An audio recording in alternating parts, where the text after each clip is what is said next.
teman-teman bisa inilah ya, bisa uh, belajar lagi ya, yang merasa kemarin soal-soalnya itu banyak yang tidak terjawab, mungkin nanti bisa ngintip-ngintip lagi di digital library.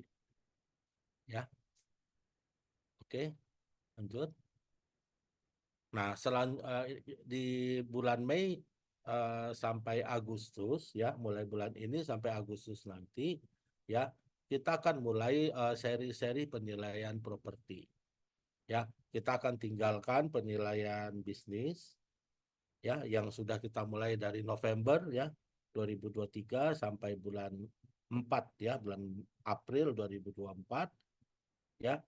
eh, untuk bulan Mei sampai dengan Agustus nanti kita itu akan mengikuti serial penilaian properti. Di sini ada 4 tema yang kami rencanakan untuk disampaikan secara tematik ya. Nah, yang hari ini itu terkait penyusutan dan kemunduran. Untuk bulan 6 nanti, bulan Juni itu penilaian kapal. Di bulan Juli kita akan berbicara mengenai penilaian dengan penerapan metode ATF, Across the Fence, untuk tanah koridor ya. Dan yang akhirnya nanti di bulan Agustus untuk penilaian dasar properti ini kita akan membahas mengenai bagaimana menggunakan drone dalam penilaian ya. Jadi bukan bagaimana menerbangkan drone ya, tapi apa saja ya fitur-fitur atau hasil kita menggunakan drone yang bisa dimanfaatkan dalam penilaian. Begitu. Jadi ini tematik ya, ada 4 yang uh, kami coba siapkan berdasarkan juga analisis kemarin dengan Tor Pusat juga, dan juga ada yang memberikan masukan-masukan juga.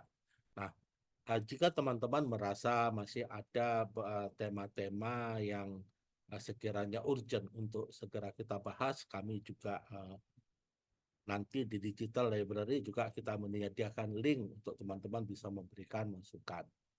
Ya, nah kalau kita cermati untuk penilaian properti ini nggak dasar-dasar banget ya. Tema kita tahun ini sebenarnya penilaian dasar, tetapi karena untuk penilaian properti teman-teman kita semua sudah dianggap cukup familiar, maka yang disampaikan di sini ya nggak dasar-dasar banget lah ya. Dan ini sayang sekali kalau dilewatkan ya. Nah, untuk bulan September dan November nanti itu kita akan masuk kepada serial TOT penilaian sumber daya alam. Ya, di sini hanya ada 3 pertemuan. Ya, nah seperti itu. Lanjut. Saya pikir sudah ya. Nah, jadi terima kasih Bapak Ibu atas perhatiannya. Kita nanti tanya jawab di bagian akhir saja. Ya, terima kasih atas semua support dan dukungan sehingga penilaian TOT penilaian bisnis bisa terselenggara sampai selesai dengan baik. Ya, mohon teman-teman tetap semangat untuk menyelesaikan FGD-nya bagi yang belum ya, karena sayang sekali kalau nanti ilmu yang teman-teman miliki itu tidak di-share ke teman-teman yang lain. Nah, untuk Monefnya saya pikir cukup sekian. Pada kesempatan ini juga saya dititipkan oleh Pak Direktur untuk melaunching eh, album digital dari penilaian bisnis. Ya, album digital ini sebenarnya sifatnya hanya dokumentasi saja. Ya, dokumentasi saja, mungkin bisa ditayangkan singkat saja album digital ini. Nah, teman-teman, Pak Direktur punya ini ya, punya penekanan memang kepada dokumentasi setiap kegiatan kita, karena itu di kantor pusat kita banyak membuat album digital untuk semua kegiatan-kegiatan yang sudah kita laksanakan. Ya, mudah-mudahan nanti teman-teman itu juga bisa merefresh ya, mengingatkan kita akan apa yang sudah kita lakukan. Bisa ditayangkan Mbak Vin, untuk album digitalnya?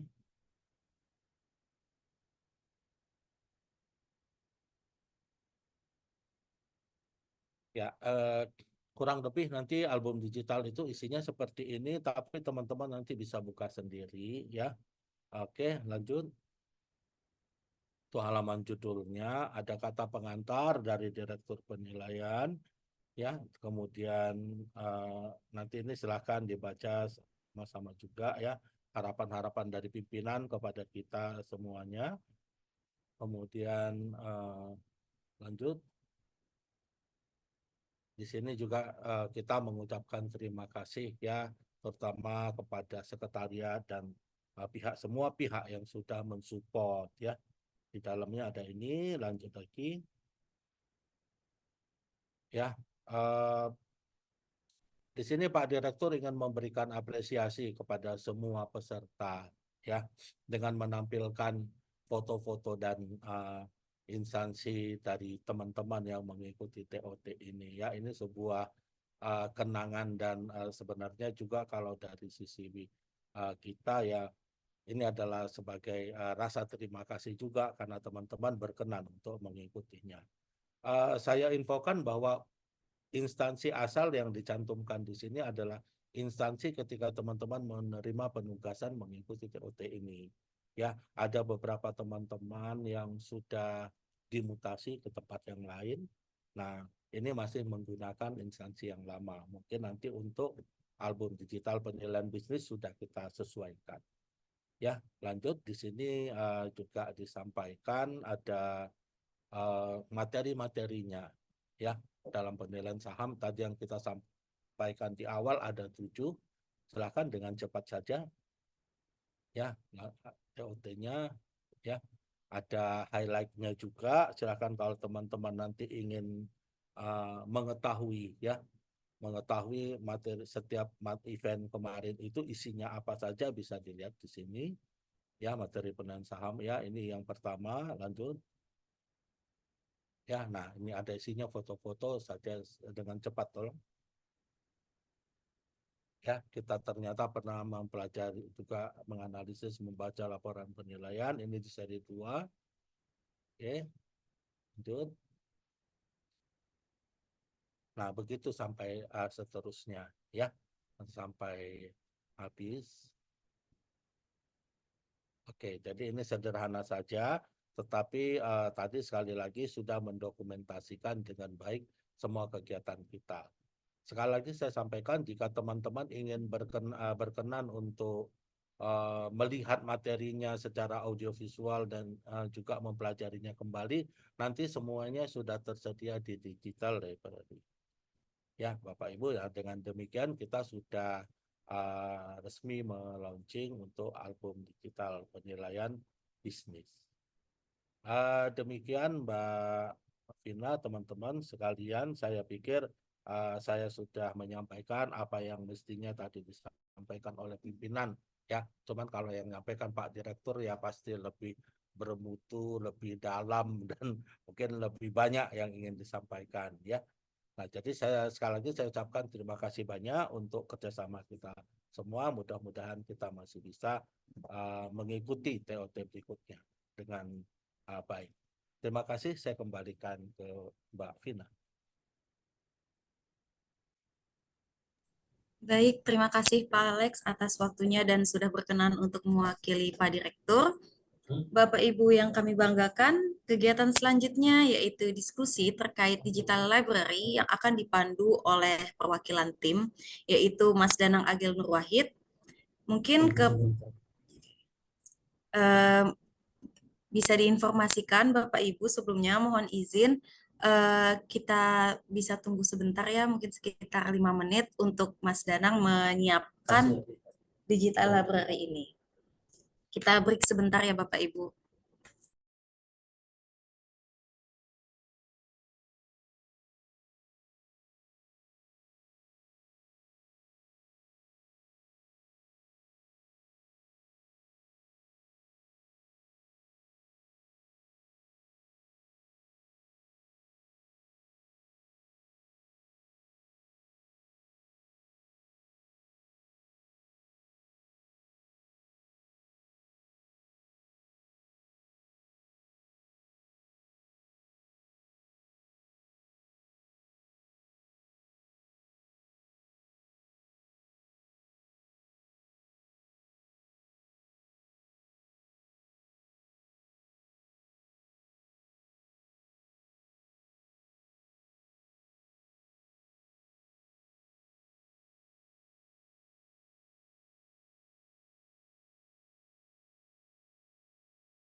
Ya, mohon izin sebentar Bapak Ibu, karena ini kebetulan tadi juga Mas Danang yang setianya akan memaparkan mengenai digital library, tiba-tiba dipanggil pimpinannya.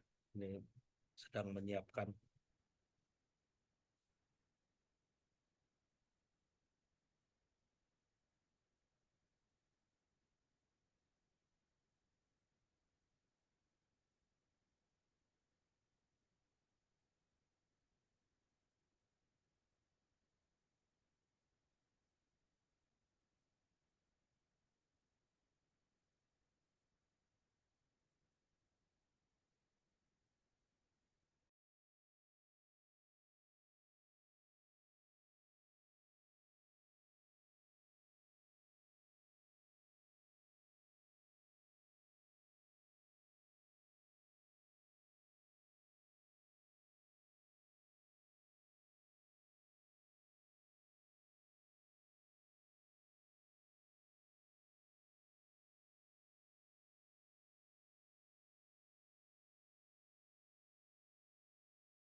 Mohon izin Pak Alex, selamat pagi Bapak Ibu semuanya. Mohon izin Pak, tadi sedang dipanggil pimpinan Pak. Mohon izin baru dapat bergabung Pak Alex.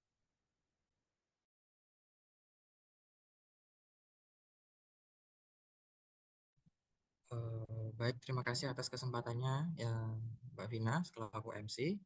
Eh, Mohon izin Bapak Ibu, berikut saya akan sebenarnya mewakili Mas Tommy Jonathan di sini untuk memaparkan atau menunjukkan beberapa fitur dari Google Site atau website yang coba kita buat dengan nama Digital Library.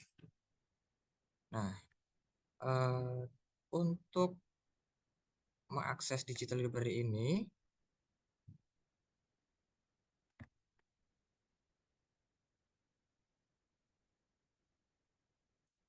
Bapak Ibu bisa akses via PC maupun via handphone masing-masing.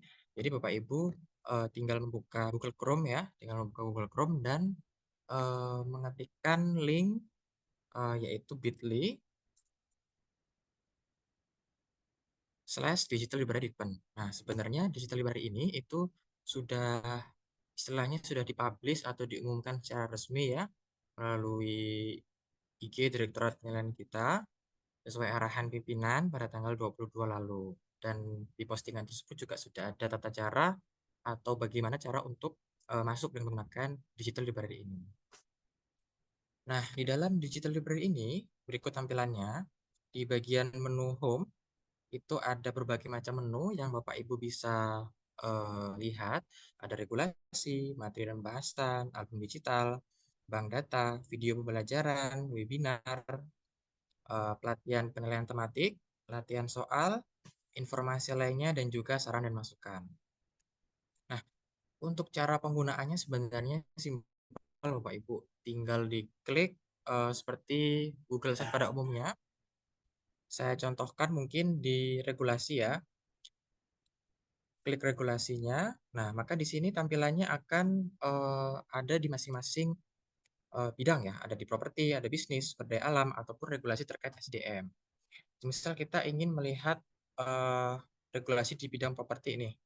Kita klik propertinya. Nah, ini nanti akan dibagi menjadi subbagian lagi. Di dalamnya ada PP, PMK, Perdirjen Kedirjen, Bultek, dan SE kita. Semisal kita ingin melihat Perdirjen atau Kedirjen kita, maka nanti akan direct ke SharePoint kita. Nah, di sini pastikan PC ataupun HP Bapak Ibu semua itu telah login Microsoft-nya Kemenkeu menggunakan akun Bapak Ibu masing-masing.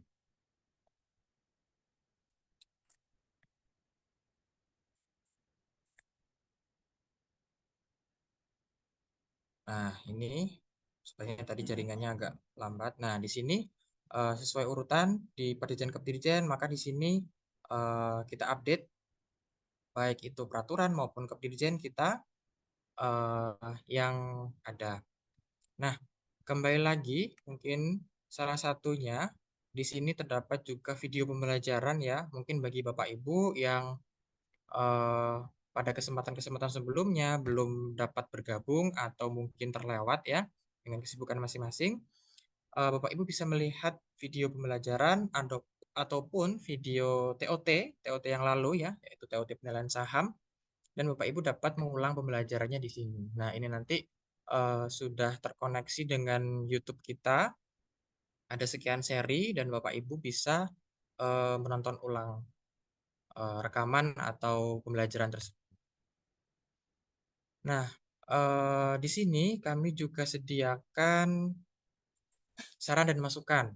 Nah, di fitur saran dan masukan ini, Bapak Ibu bisa memberikan ya saran ataupun masukan terkait digital library ini. Semisal Bapak Ibu ingin menemukan suatu peraturan atau suatu buletin teknis seperti itu, tapi tidak ada atau tidak ditemukan di digital library ini. Nah, Bapak Ibu bisa request di sini, nanti akan kami tindak lanjuti. Maupun misal terdapat saran atau masukan yang lain, misal terkait dengan kemudahan atau fitur baru atau mungkin link-link baru. Nah, mungkin seperti itu. Kurang lebih seperti itu terkait digital library ini.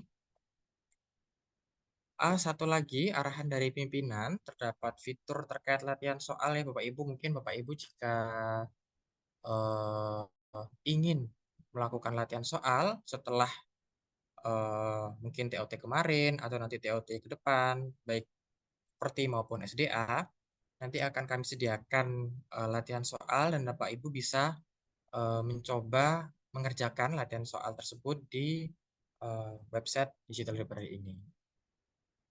Mungkin seperti itu. Monggo, kesempatan ini ditujukan kepada Bapak Ibu yang ingin berdiskusi terkait digital library ini.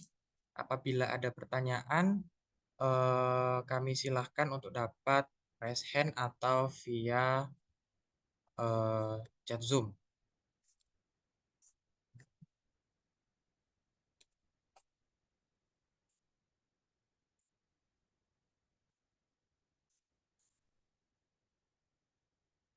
Nggih, Bapak Dori dari KPKL Tangerang, Bapak. Baik, terima kasih. Mohon maaf saya tidak bisa menampilkan wajah karena sedikit bermasalah di PC-nya. Saya ingin Pak. ini aja konfirmasi aja di Iya, antara Pak. sekian banyak apa regulasi ini, apakah ada mungkin ada baiknya juga dikasih semacam keterangan atau bentuknya apa? Saya kurang paham. Jika misalnya regulasi tersebut sudah tidak berlaku lagi atau digantikan dengan yang baru gitu, karena kayaknya kita tidak semuanya atau memang perlu report lebih jauh supaya kita hafal bahwa ketentuan tersebut tidak lagi berlaku. Eh, Mungkin ada keterangannya atau ada semacam daftar begitu di setiap fitur di regulasi tersebut. Terima kasih. Ya, terima kasih Bapak atas masukannya. Nggih, Pak, saran akan kami terima, nanti akan kami tindak lanjuti, Bapak. Betul Pak, karena di sini kebijakannya dinamis sekali ya Pak. Jadi kadang di pusat itu ada beberapa peraturan yang direvisi sebagian, ataupun diubah seluruhnya, ataupun dicabut. Mungkin perlu apa ya, penelusuran atau trajektori, mungkin begitu ya Pak. Jadi kita tahu peraturan-peraturan mana aja yang sekarang ini masih berlaku, atau mungkin peraturan mana aja yang dirubah sebagian, atau mungkin dicabut. Seperti itu. Baik, terima kasih Bapak atas masukannya. Nggih. Selanjutnya ada Buloh dari KPKN Denpasar. Monggo, Bu. Ya, mohon maaf saya belum edit ini, saya dari KPKNL Singaraja. Oh, nggih, Bu. Ya, saya sangat mengapresiasi ini sudah ada digital library, jadi teman-teman bisa belajar di sini. Hanya sekedar ingin memberikan masukan. Waktu dulu kan kalau sebelum-sebelumnya kita kan mungkin pernah ikut diklat dan banyak yang online-nya dan ada rekaman Zoom-nya. Nah, kebetulan kan saya pernah ikut beberapa online, terus saya pernah simpan lah video-videonya, dan kebetulan eh, karena hard disk tempat penyimpanannya menghilang gitu ya, apa rusak, jadi itu semua menghilang. Nah, mungkin usul saya barangkali ada teman-teman di sini yang punya rekaman itu bisa bisa memberikan filenya gitu loh, bisa ikut masukin file di sini gitu, entah dari admin atau bisa mau masukkan sendiri gitu. Mungkin itu masukan saya karena sebenarnya itu kan resource ya yang pernah kita punya gitu, dan belum tentu juga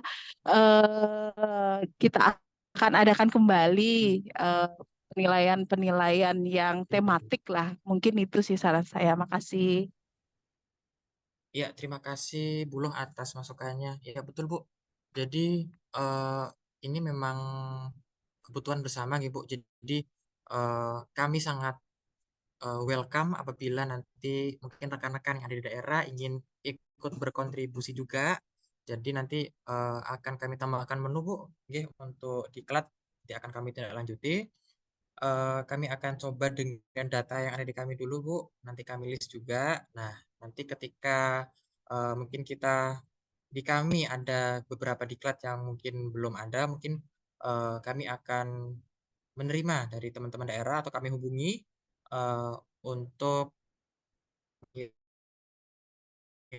mengirimkan atau ikut berkontribusi nggih terkait resource-resource diklat tersebut.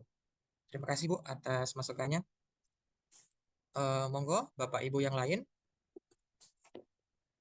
apabila masih belum dapat atau mungkin masih belum terpikir untuk saat ini, nanti Bapak Ibu bisa coba buka website ini dan memasukkan saran atau masukannya di tautan atau di link saran dan masukan.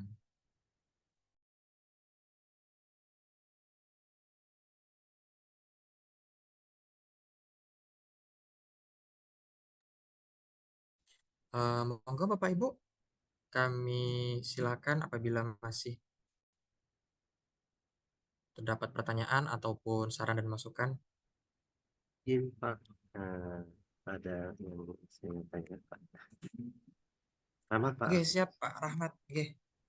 Ini Pak mau nanya terkait dengan apa digital library ini. Kita sebelumnya kita juga sudah punya Elova ya Pak ya.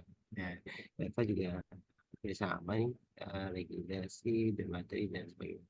Dan itu perbedaannya dengan itu apa ya Pak? Seperti itu. Uh, Kemudian ini Pak, terkait dengan Telkom, Telkom bilang, Telkom itu kan besok juga hampir sama yang akan kita pelajari nama ini Pak, Eh, terkait dengan bisnis sendiri, kemudian apa eh, properti, kemudian SDH. Nah, saya mau nanya Pak, kalau yang ada di Elova itu kalau itu kan ada belajar ya, latihan untuk ujian. Nah, itu apa sekarang itu sudah eh, di ini ada pembagiannya, misalnya kalau saya mau belajar terkait dengan properti, berarti properti semua, atau juga seperti itu. Oh, bisnis bisnis semuanya. Kemudian ada SDA semuanya. Ah, seperti itu apa belum, Pak? Jadi dua pertanyaan saja, Pak. Terima kasih. Ya, terima kasih Pak Rahmat atas pertanyaannya, atas masukannya. Izin kami coba jawab nih Pak. Terkait untuk Elova Pak, eh, itu bedanya dengan ini kalau di sini mungkin ada yang baru ya Pak, mungkin album digital belum ditambahkan, lalu ada link untuk tautan ke video pembelajaran ataupun webinar yang nanti langsung link ke YouTube ya Pak. dan itu bisa diputar berulang-ulang kali. Nah, mungkin seperti itu, Pak. Kalau terkait dengan Elova-nya sendiri, Pak, untuk fitur belajar nanti akan kami lanjuti dengan PIC-nya Elova ya, Pak, di subdit PMKAP di bagian PMKP-nya, Pak. Mungkin seperti itu ya, Pak. Terima kasih, Pak, atas masukannya. Ini kami catat. Eh, ya, mungkin yang terakhir satu lagi dari Pak Danar dari Kalbar. Izin Mas Danang, mau Oke. tanya terkait latihan soal tadi ya, mungkin akan lebih efektif ya kalau ada jawabannya sekalian gitu loh. Jadi kayak bank soal, jadi kita lebih efektif untuk belajar dari situ. Mungkin menambah ini ya, menambah pengetahuan kita gitu loh. Jadi apa sih yang benar soal ini itu jawabannya yang benar itu apa? Kadang kita kan kalau nggak ada jawabannya itu kadang-kadang buka-buka ini kan kelamaan terus kadang nggak tepat juga gitu. Mungkin itu aja masukan dari saya. Terima kasih Mas. Oke, Pak Danar, terima kasih Pak atas masukannya. Oke, Pak, seperti yang dikonsepkan, ya Pak, nanti latihan soal ini juga ada jawabannya Pak, nanti akan kami tindak lanjuti. Terima kasih. Mungkin sekian untuk sesi ini ya. Saya kembalikan lagi ke Mbak Mervina. Terima kasih. Baik, terima kasih Mas Danang atas diskusi yang luar biasa. Semoga Digital Library ini dapat mendatangkan banyak manfaat bagi kita semua. Bapak Ibu yang kami muliakan, kegiatan selanjutnya adalah pemaparan materi. Bagi Bapak Ibu selain peserta TOT, dipersilahkan untuk dapat melanjutkan kegiatannya masing-masing. Terima kasih atas kerjasama dan partisipasinya. Untuk para peserta TOT, diharapkan untuk dapat tetap bergabung di Zoom ini.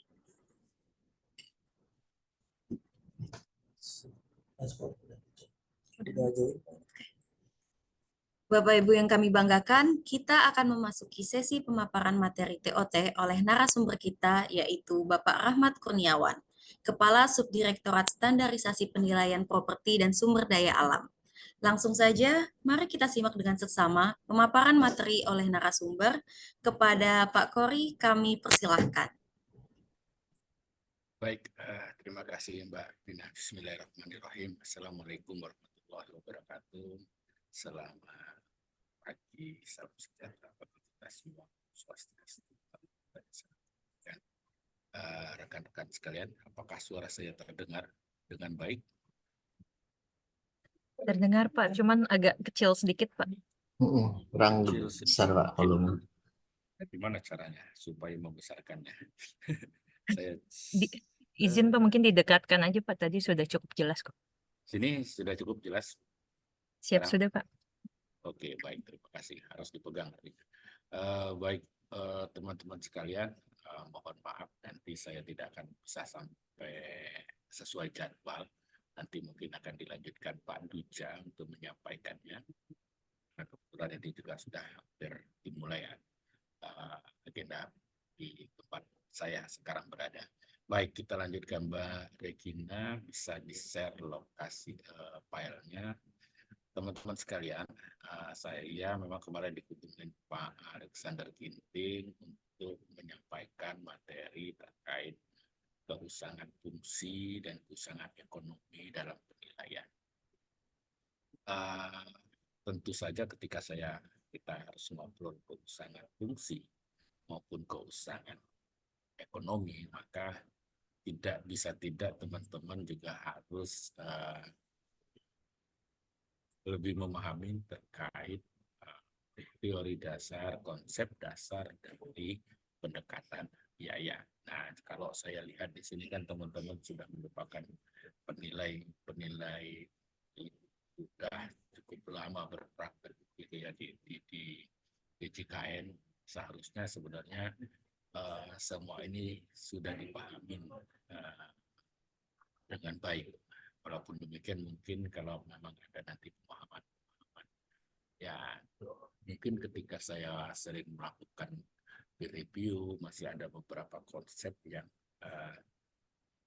masih kurang tepat yang dipahami oleh teman-teman. Jadi mungkin di sini bisa kita diskusikan. Baik, lanjut. Mbak Regina dilanjutkan. Pendekatan biaya, konsep dasarnya ini kita mengacu kepada biaya penggantian baru.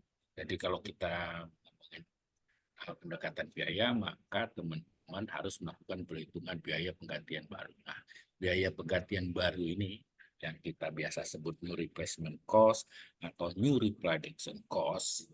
Terlebih kalau kita menggunakan new replacement cost, maka biaya yang kita hitung itu adalah membangun semua biaya yang diperlukan untuk membangun, membuat, memperoleh objek sejenis, objek penilaian.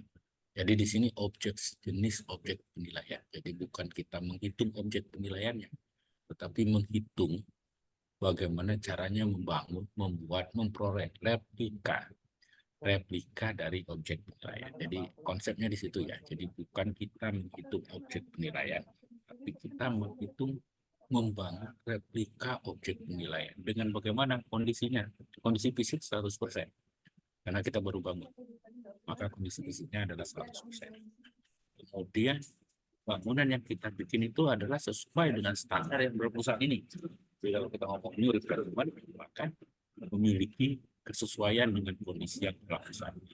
Standarnya apa? Standar yang ada di pasar. Jadi kalau teman-teman menggunakan pendekatan data pasar, seharusnya teman-teman memiliki pemahaman terkait standar bangunan, standar objek yang Anda akan lihat, yang berlaku saat itu di pasar. Jadi tidak hanya sekedar kita harus memahami objek, tetapi kita harus memahami standar yang berlaku di pasar saat ini bagaimana. Tentu saja itu akan disesuaikan dengan kondisi yang pasar dan tentu tidak melanggar ketentuan peraturan. Nah, kalau kita ngomong kondisi tadi, maka kondisi objek penilaian yang tidak memenuhi kriteria. Jadi kalau kita membuat replika tadi dengan kondisi fisik yang 100%, sesuai dengan standar, sesuai dengan kondisi pasar, dengan persyaratan pasar dan tidak melanggar peraturan hukum, maka kondisi-kondisi objek yang tidak memenuhi kriteria fisiknya, fisik kita ngomong fisik misalnya, tidak memenuhi kriteria baik fisik maupun yang lain-lain tadi, maka disebut penyusutan fisik, mengalami penyusutan fisik, kerusakan fungsi dan kerusakan ekonomi. Kalau yang fisik tadi kita sebut mengalami pengunduran fisik 100%. Nah, yang tadi yang tidak sesuai dengan standar, tidak sesuai dengan kondisi pasar, tidak melanggar peraturan, maka dia disebut mengalami kerusakan fungsi dan kerusakan ekonomi. Nah, ini satu prinsip yang harus teman-teman pahami. Jadi kalau ini paham, maka teman-teman bisa melihat apakah objek kita memiliki kerusakan fungsi maupun kerusakan ekonomi. Untuk penyusutan fisik, kita biasanya akan lebih gampang karena kita lihat tinggal kerusakan, berapa besar kerusakan itu mungkin bisa akan kita lihat dan kita hitung. Tapi kerusakan fungsi dan kerusakan ekonomi, sepanjang saya sering lakukan diskusi dengan teman-teman, kebanyakan teman-teman masih ragu untuk menggunakan ini. Padahal sebenarnya hal ini berakibat nilai kita menjadi nilai upper, lebih tinggi dan sebagaimana mestinya. Karena ternyata kita tidak menggunakan kerusakan fungsi dan kerusakan.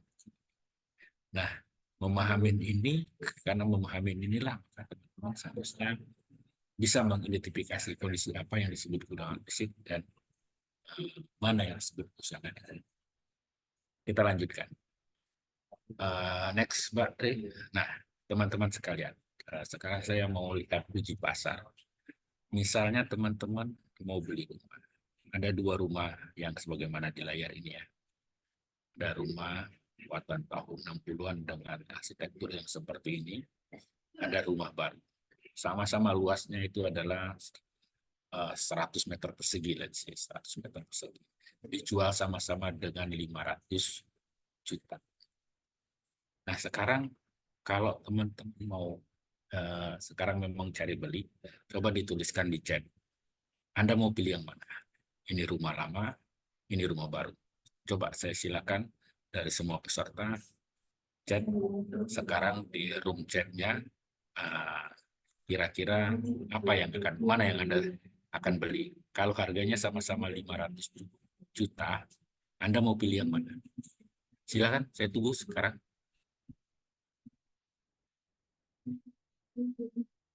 Nggak ada yang ngechat. Halo teman-teman. Oke, Pak Joko, rumah baru, baru new, rumah baru, Mas Bayu, Mas Agus, Mas Heru, rumah baru. Ya, dari sekian banyak ini, berapa chat ini, semuanya tuh masih terus rumah baru semua ya.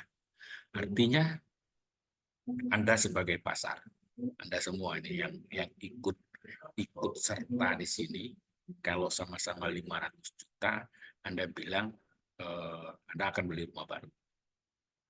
Dan mungkin rumah lama itu ada hadiah, mungkin ada hantunya di situ. Tapi kita lebih milih rumah baru. Kenapa? Karena dia sesuai dengan selera pasar saat ini. Teman-teman sekarang rasa sewa pasarnya selera pasar yang ada di sini adalah memang yang seperti ini, modelnya seperti ini, materialnya seperti ini. Tapi kalau misalnya rumah baru ini saya jual 200 juta, Anda pilih yang mana, rumah baru atau rumah lama? Coba dicek lagi. Kalau sekarang yang baru, yang lama itu 200 juta, yang baru 500 juta.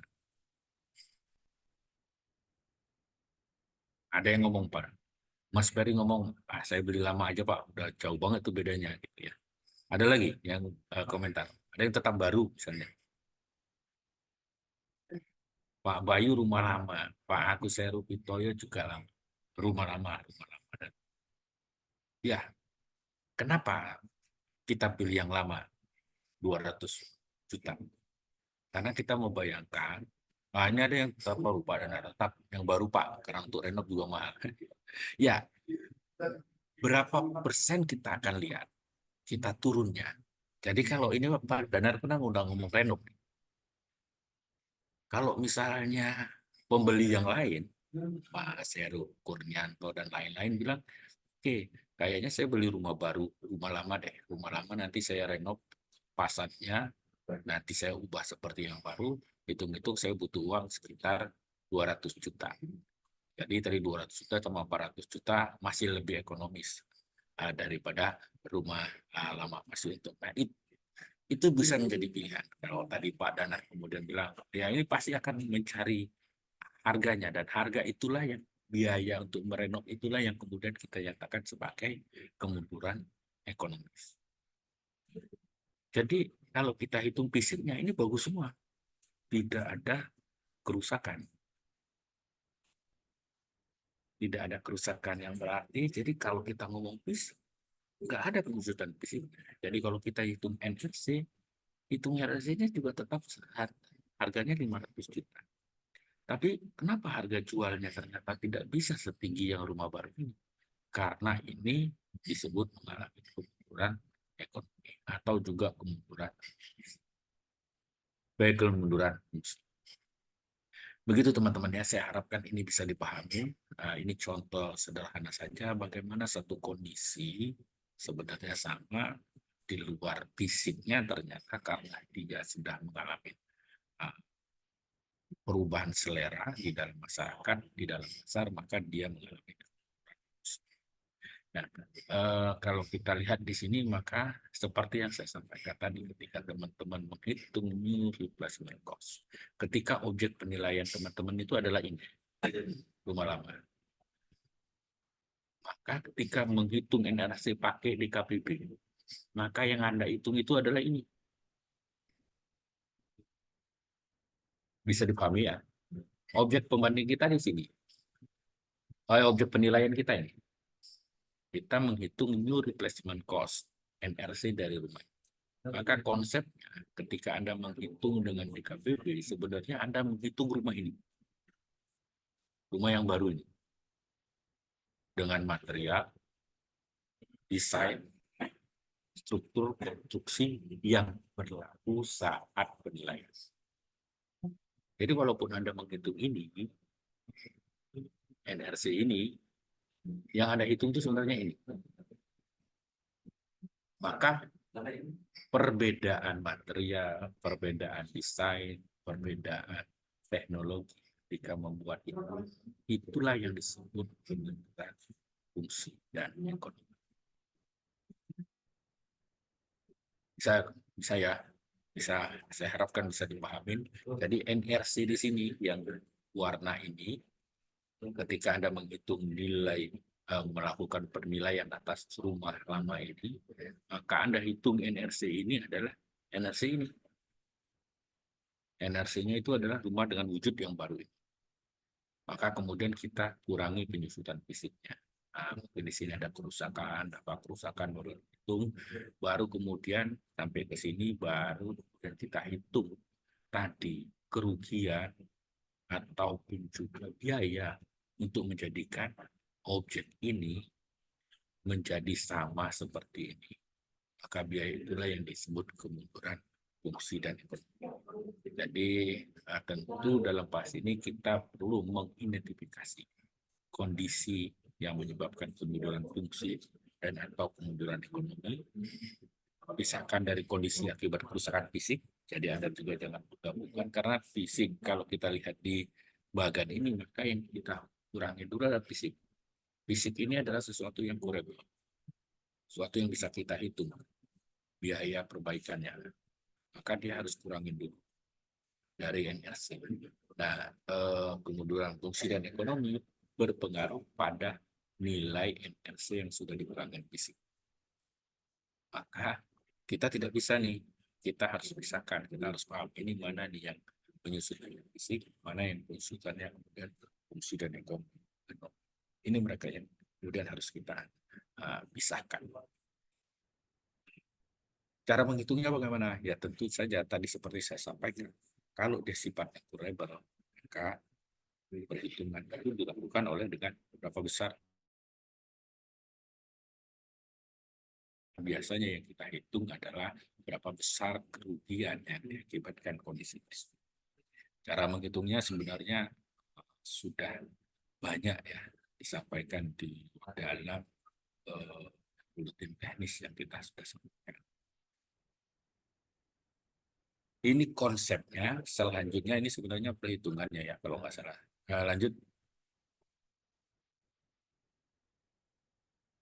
Bisa dilanjut slide-nya. Setelah ini. Halo? Halo? Mbak Revina? Bisa dilanjut.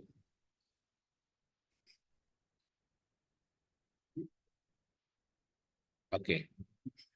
Usahakan fungsi. Tapi sebelum ini, karena nanti ini mungkin dijelaskan Pak Jajar apa gitu ya. Saya berikan kesempatan, saya masih punya waktu 10 menit kepada teman-teman. Kalau misalnya ada yang di dalam benaknya terkait konsep tadi, monggo silakan ditanyakan. Apakah ada yang ingin bertanya?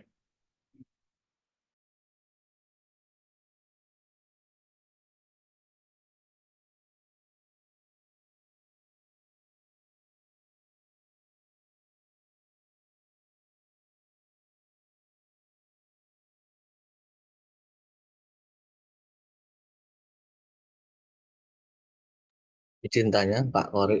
Ya, silakan Pak Dana. Nah, ini selama ini kita dalam menilai properti terutama rumah itu untuk penyusutan fisik itu mudah ya menentukan nilai karena udah ada peraturannya. Terus yang jadi pesan saya untuk menentukan penyusutan untuk keusangan fungsi dan ekonomi itu berapa sih persentasenya itu selama ini kita nggak pernah kali kita lakukan karena dasarnya tidak ada gitu loh Pak. Mungkin mohon pencerahan Pak Waru. Terima kasih. Oke. Konsepnya tadi bisa dipahami nggak Pak Danar? Yang rumah tadi Pak ya? Iya, rumah itu kan itu kita contoh gitu ya. Kalau dengan objek yang lain tuh mungkin akan sama. Tapi konsepnya, oh ternyata begini nih. Maksudnya, ya kita hitung itu NRC itu bukan hitung rumah yang kita nilai, tapi hitung NRC itu hitung eh, replika objek yang saat ini. Bisa dipahami nggak itu? Mungkin materialnya gitu Pak ya.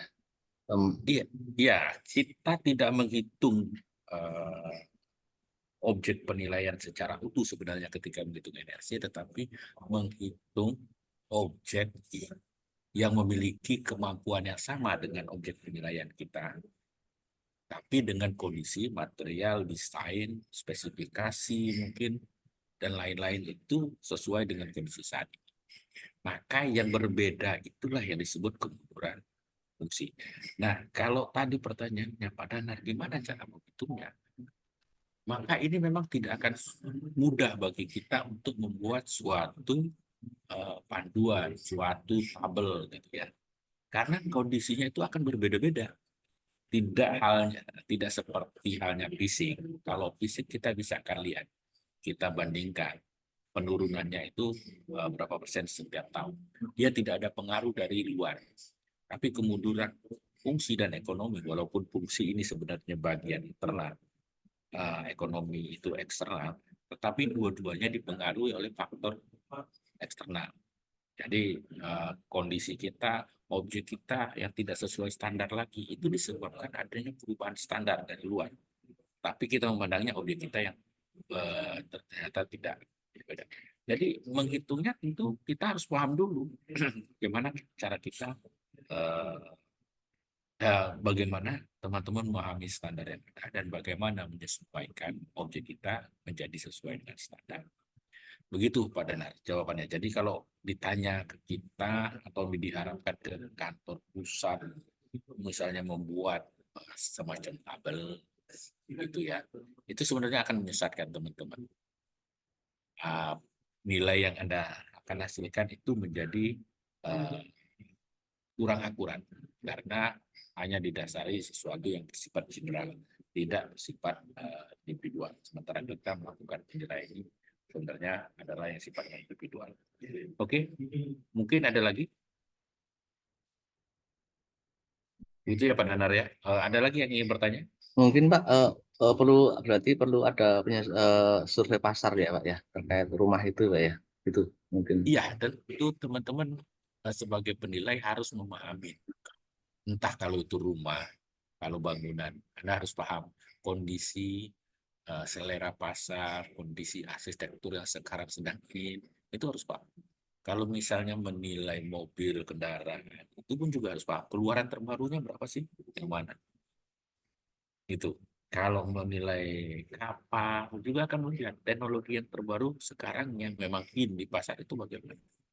Jadi ya memang sebenarnya penilaian itu ya, penilaian itu menjadi suatu profesi yang bernilai, yang memiliki bayaran mahal itu ya dikarenakan mereka memahami pasar, pengetahuan mereka tentang pasar, tentang objek pasar, objek yang akan dinilai menjadi sangat. Jadi bukan bisnis as usual, tapi kita begitu dapat penilaian, perintah penugasan penilaian untuk objek, sesuatu objek, maka kita harus paham objek itu bagaimana, pasarnya bagaimana, lingkup pasarnya bagaimana, standar apa yang kemudian berkembang di sana, apa saja peraturan yang mungkin terkait dengan objek.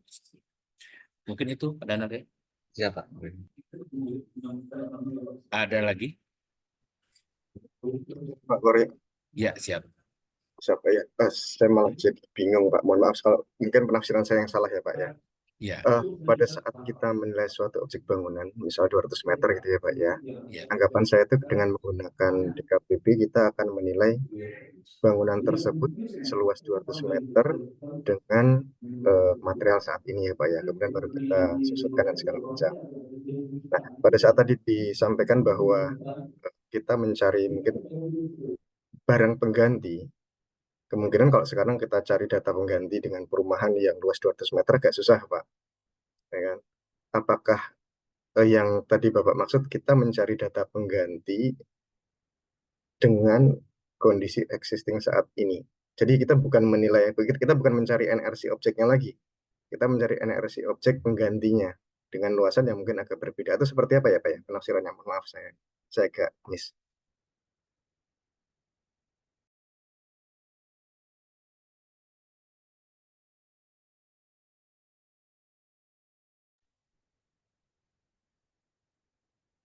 Sebentar ya. Ya, oke, oke. Oke, oke. Oke. Oke. Ya, ya.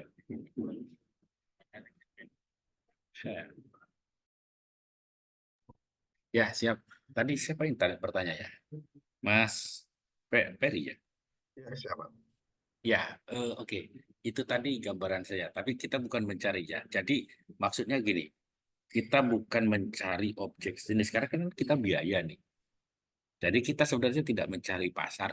Ada nggak sih yang 200 meter persegi yang dijual? Enggak, kan kita ada objek penilaian luasnya 200 meter persegi, maka kita menghitung biaya membuat replika objek sejenis. Jadi seolah-olah kita mau bangun nih di sebelahnya. Gitu Mas Ferry. Jadi rumah itu, ada satu rumah, terus kita sebelahnya kita mau bangun. Kita mau entah walaupun nggak ada tanah kosong, coba kita membayangkan saja kita mau bangun objek sejenis sekarang objeknya membangun objek yang sama dengan objek penilaian yang kemampuan dukungnya sama. Misalnya kalau rumah artinya keluasannya sama, jumlah kamarnya sama, dan lain-lain. Tapi bukan kita mencari kemudian di pasar, ada nggak jualan yang 200 meter? Enggak, itu pasar itu ya. Itu pasar. Jadi bukan biaya. Kalau biaya kita mengatur. Memang kalau expand-nya lagi, maka kita harus ditanya juga, apakah memang bangunan ini benar-benar akan dibangun atau tidak ketika kita menilainya. Artinya kita harus melihat pasarnya dulu. Pasarnya misalnya kita mau menilai hotel. Ketika menilai hotel dengan sekian kamar, kita harus membangunnya itu apakah benar-benar akan dibangun hotel tersebut. Artinya masih ada ceruk pasar nggak terkait hotel itu? Atau kalau rumah masih ada ceruk pasar nggak terkait rumah itu di sana? Jadi itu ya Mas Peria, bukannya kita mencari harga, mencari rumah yang sudah jadi 200 meter, enggak. Kita mencoba membangun seolah-olah membangun. Itu mungkin begitu Mas Peri. Apakah bisa ditangkap? Gitu ya. Yang ingin saya maksudkan, jadi jangan teman-teman ketika membuat menghitung dengan DKPB itu membayangkan itu adalah biaya untuk membangun objek penilaian. Bukan, tetapi membangun replika objek penilaian dengan kondisi material desain saat itu. Nah, gitu. Itu yang ingin saya tekankan. Sehingga perbedaan terkait material, desain, fasade, dan lain-lain itulah yang kemudian masuk sebagai kemunduran fungsi dan ekonomi.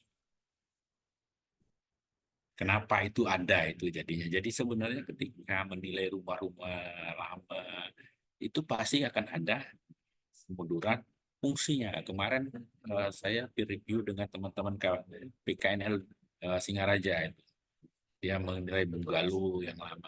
Saya bilang kenapa nggak ada kemunduran fungsinya? Kemudian kita lakukan diskusi. Benar nggak? Pasar sekarang kalau membangun objek sejenis itu masih nggak materialnya sama, desainnya sama, termasuk desain kusen, termasuk misalnya jendelanya bagaimana, itu harus dilihat. Kalau ternyata beda. Kemarin itu jendelanya masih jendela naku. Sekarang saya tanya kan, kalau sekarang orang bangun bungalow seperti itu, jendelanya masih naku atau sudah jendela yang lain? Oh, jendela yang lain. Maka dia dengan berarti itu mengalami kemunduran fungsi karena jendela itu sudah tidak in lagi. Begitu teman-teman. Izin Pak Kori, bertanya lagi Ya. Pak Kori. Iya. Tadinya mungkin kenapa Pak teman-teman tidak memasukkan ke kemunduran fungsi Pak, karena memang sudah diakomodir di penyusutan fisik Pak. Berarti sekarang pemikirannya lain ya Pak ya. Misalnya jendela Ya, ini oke, siap. Itu yang saya bilang tadi, Anda harus pisahkan fisik dan fungsi. Fisik itu akibat kerusakan fisik, bukan akibat perbedaan selera pasar. Misalnya tadi kusennya rusak, oke, kusen lama yang pakai naku tadi rusak. Kerusakan itu adalah kerusakan fisik. Bisa Anda katakan nanti sebagai fisik. Tapi kalau kemudian ternyata kusen itu sudah tidak sesuai selera lagi, maka kita tidak menghitung kerusakan fisiknya, tapi langsung dihitung sebagai kemunduran fungsi. Penempatannya harus kemunduran fungsi karena harus diambil, dibongkar, dirubah. Tapi dia bukan kemunduran penyusutan fisik. Penyusutan fisik itu adalah sesuatu yang dapat diperbaiki, atau memang mungkin ada juga yang tidak dapat diperbaiki, tetapi dia sifatnya kemudian memerlukan biaya untuk perbaikannya. Ketika setelah diperbaiki, maka dia masih bisa masuk ke dalam kondisi selera pasar. Nah, itu masuk fisik. Tapi kalau ternyata setelah diperbaiki, ternyata dia juga tidak bisa masuk ke selera pasar. Maka artinya itu dia adalah memasuki kemunduran fungsi. Jadi kita harus lepaskan dia dari fisiknya, tapi langsung masukkan kemunduran fungsi. Begitu Pak, Mas. Siapa? Ada lagi? Oke. Izin bertanya Pak Ori. Ya, silakan. Dwi Pak dari Jateng Pak. Oke, siap, Mas Dwi. Terkait tadi kan saya menyimak sedikit Pak terkait dengan penyusutan ya. Kalau kami lihat dari dua sudut pandang Pak, dari sudut peraturan maupun dari sudut teknik ya. Kalau di peraturan kan dasar hukum kita penerapan penyusutan itu DKPB sebagai tools ya Pak, yang dimana bisa kita boleh tidak menggunakan, namun itu menjadi tanggung jawab penilai ya, apabila ada teknik tertentu yang memang diyakini menjadi lebih akurat. Artinya di DKPB kalau kami melihat Pak, penyusutan itu mendikotomi ya antara fisik, fungsi, dan ekonomis. Nah, seandainya Pak, kalau kami baca literatur, bahwa teknik penyusutan itu ada berbagai macam ya Pak. Ada angka tahun, musim saldo menurun, ada juga ekstraksi pasar. Nah, seandainya ini menurut tanggapan Pak Korin nih Pak, seandainya kita tidak mendikotomi penyusutan itu Pak, ya, tidak mendikotomi fisik, fungsi, dan ekonomis, tapi kita mencoba teknik lain Pak, dengan teknik ekstraksi pasar. Itu menurut tanggapan Pak Ori seperti apa ya? Sebagai contoh seperti ini Pak, seperti kajian kami di tahun 2023 kemarin Pak, saya mendorong ada sumber literatur dari salah satu penulis cukup menarik Pak, yang saya kira juga bisa dipertimbangkan untuk di endorse di kita nih Pak. Ini tulisan dari Christian Agung Prasetyo Pak. Nah itu beliau mendorong ya salah satu teknik, menawarkan lah teknik pensusutan khususnya bangunan itu melalui ekstraksi pasar, karena sejatinya kan nilai bangunan itu tergantung dari ekspektasi pasar dari yang Pak Kori sampaikan. Logika berpikirnya dari ekstraksi pasar seperti ini Pak.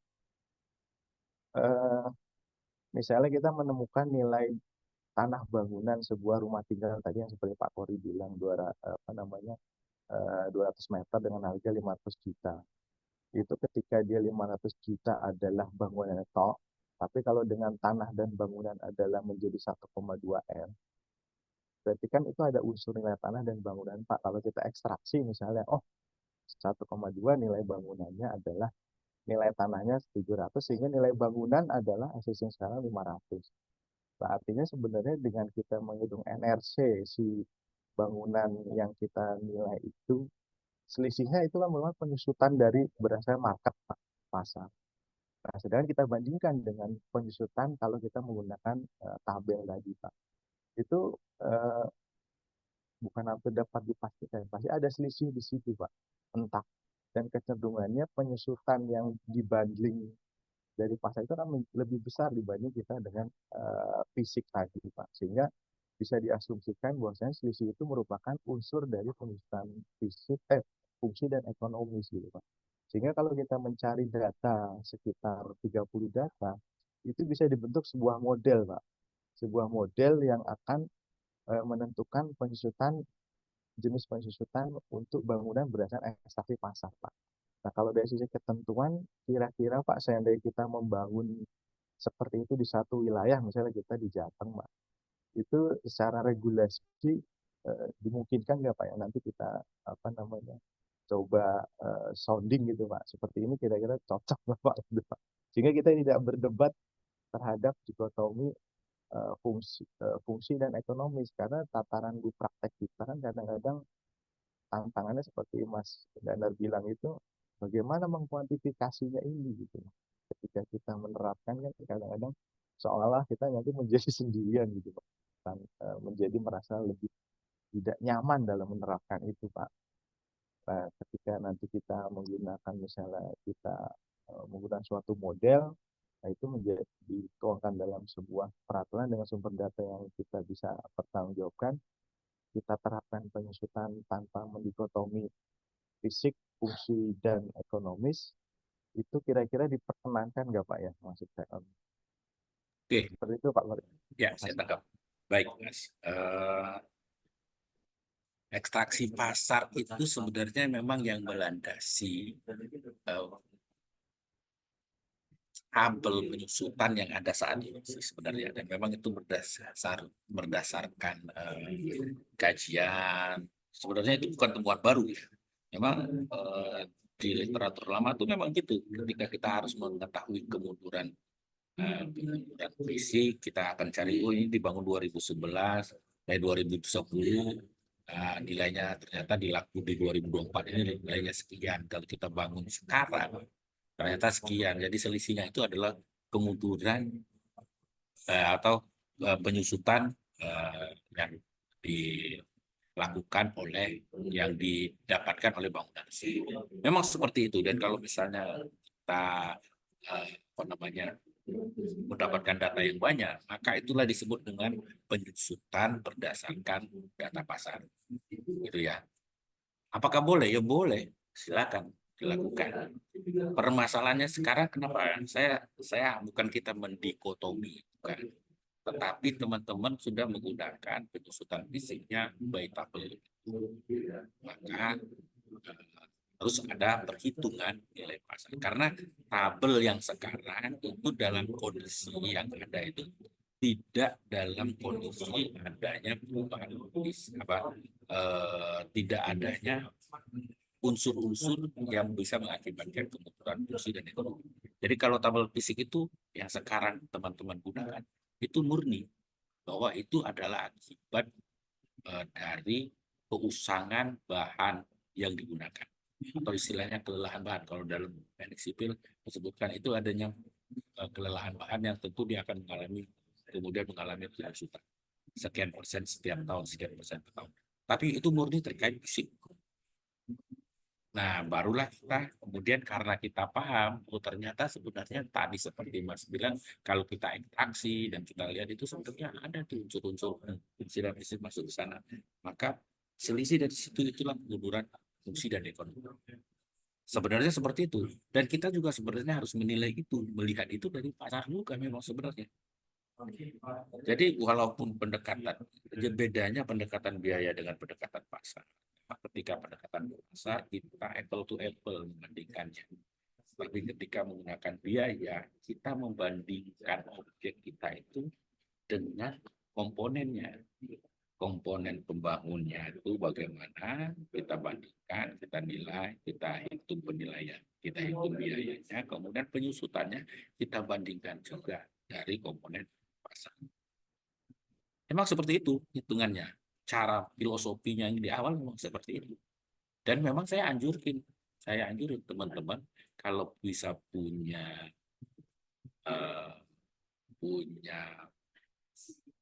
keinginan untuk melakukan riset, melihat itu mungkin di Semarang tadi, kemudian dicari, dikumpulkan data. Tapi datanya akan panjang, mulai dari biaya pembangunan, awal sampai kemudian pasarnya akan kita lihat. Oh ternyata 5 tahun dijual sekian, yang 10 tahun dijual sekian, penurunannya bagaimana, sehingga kita bisa melihat ini semuanya itu pokoknya kita nggak hitung lagi fisik dan fungsi dan ekonomi, nilainya adalah sekian. Gitu ya. Jadi tadi kalau rumah zaman Belanda tadi, kalau kita nggak mau kita hitung dikotomi, bahasa dikotomi tadi, ya kita cari di pasar.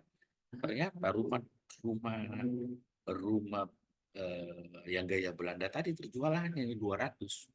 Rumah baru 500, artinya 300-nya itu adalah penyusutan. Baik fisik, fungsi, dan ekonomi. Kan itu. Kita tidak kotomikin, tapi masalahnya ketika seperti itu, kalau ada memang data seperti itu, maka kita tidak perlu menggunakan pendekatan ya kita gunakan pendekatan pasar. Selesai. Kita nggak ngitung penyusutan. Nah ini kan karena tidak ada di pasarnya, datanya normalnya nggak ada, maka kita gunakan pendekatan biaya. Nah ini juga ada temuan sedikit lah saya ketika kita ngomongin ini, kadang-kadang saya lihat itu kan antara pasar tanahnya pakai pasar kan itu ya, bangunannya pakai biaya. Padahal misalnya yang dinilai ruko dan pembandingnya sama-sama ruko. Rukonya kemudian pembandingnya diekstraksi, tapi kemudian objek penilaian dihitung sendiri. Adalah bisa langsung di adjustment, langsung disesuaikan dengan pasar. Begitu juga rumah. Kalau sudah misalnya seperti tadi, langsung saja disampaikan, dilakukan perbandingan data pasar. Gunakan pendekatan data pasar. Nah, ini masalahnya ketika kita menggunakan pendekatan biaya. Sehingga tadi, maka barulah kita hitung penyusutannya. Nah, penyusutannya ini memang secara logika dihasilkan oleh data pasar juga.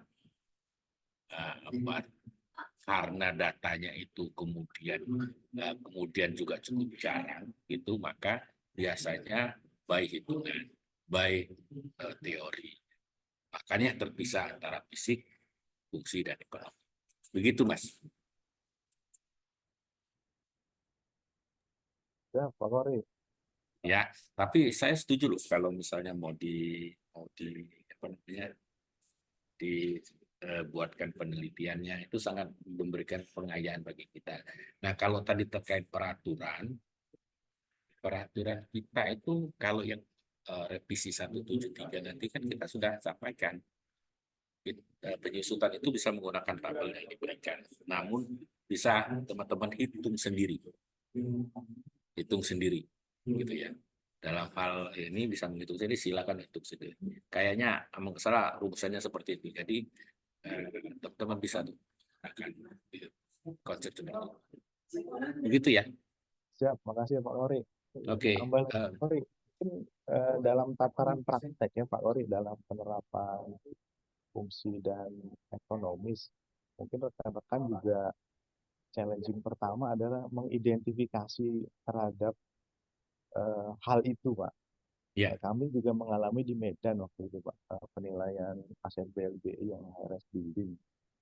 Nah, itu secara kalau tidak kita terapkan penyusutan fungsi dan ekonomis, memang nilai bangunan sangat tinggi, Pak. Artinya penyusutan fisik belum mengcover.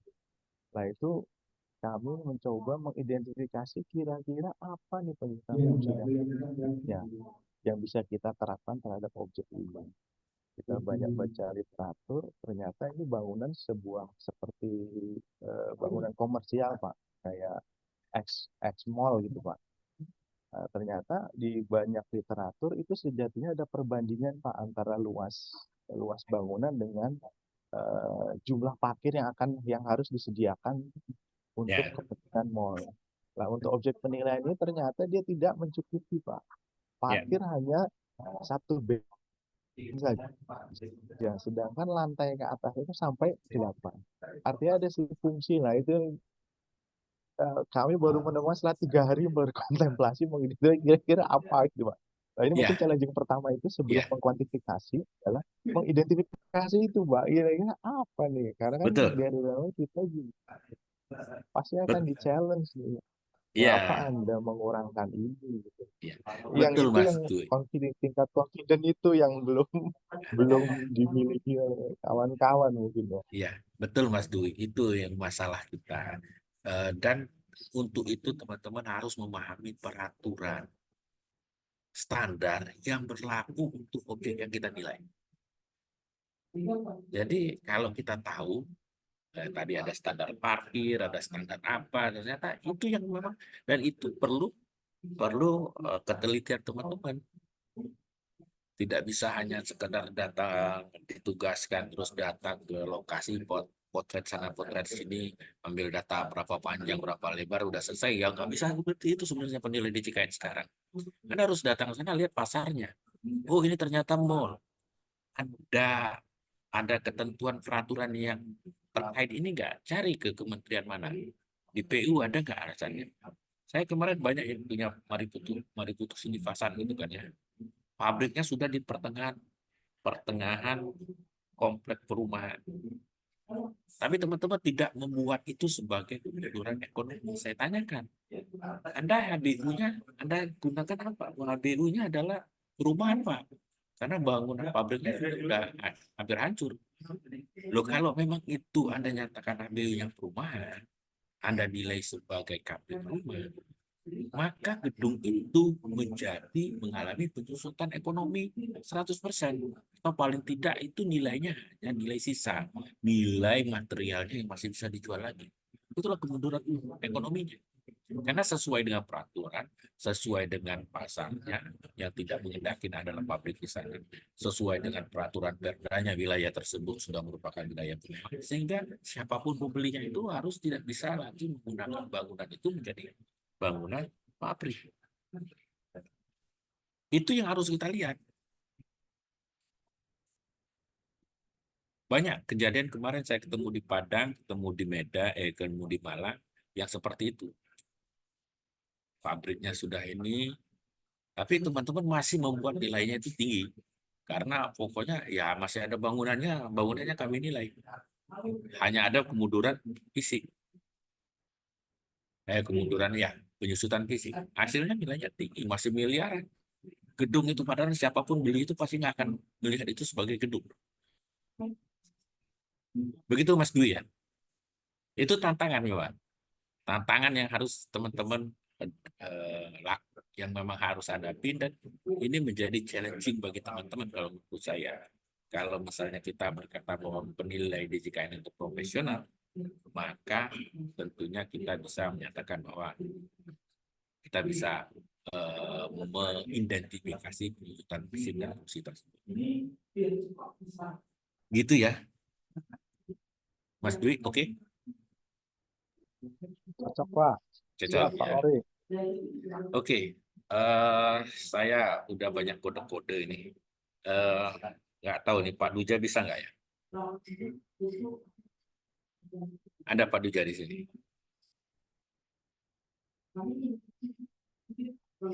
Melihat Pak. kalau bisa, dan kemudian Bisa nggak Anda?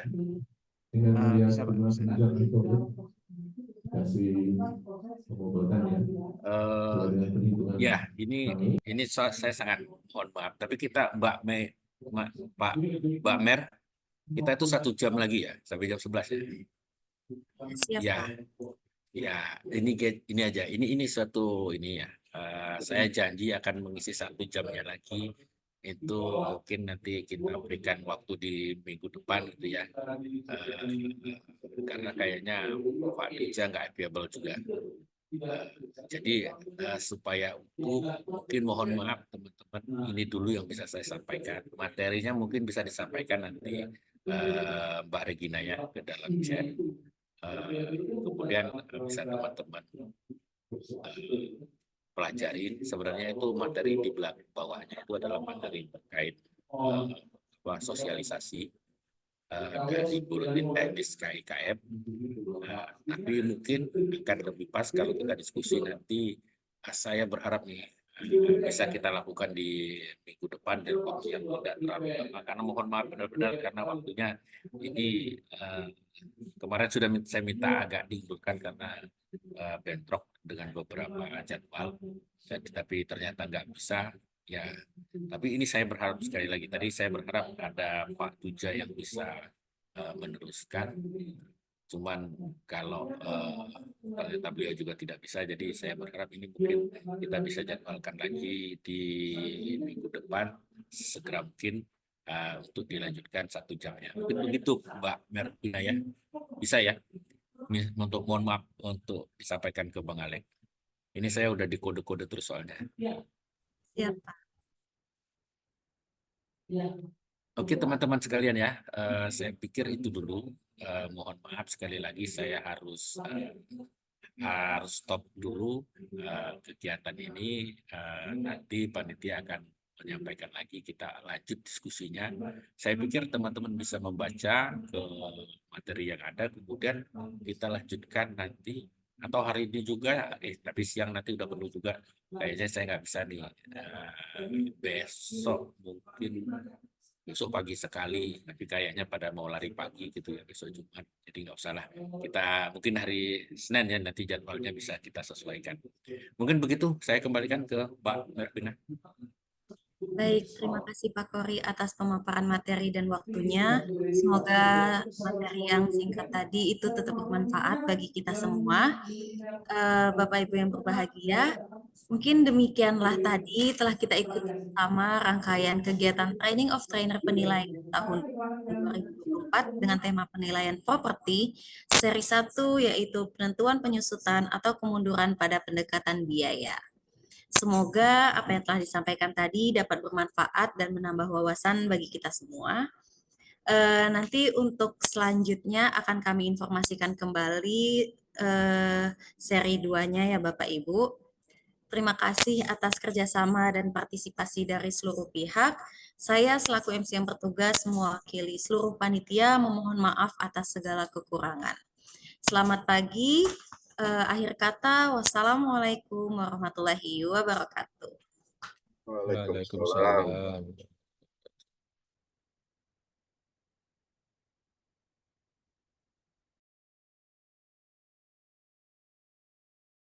Mohon izin Bapak Ibu untuk link presensi udah ada kami sampaikan di chat.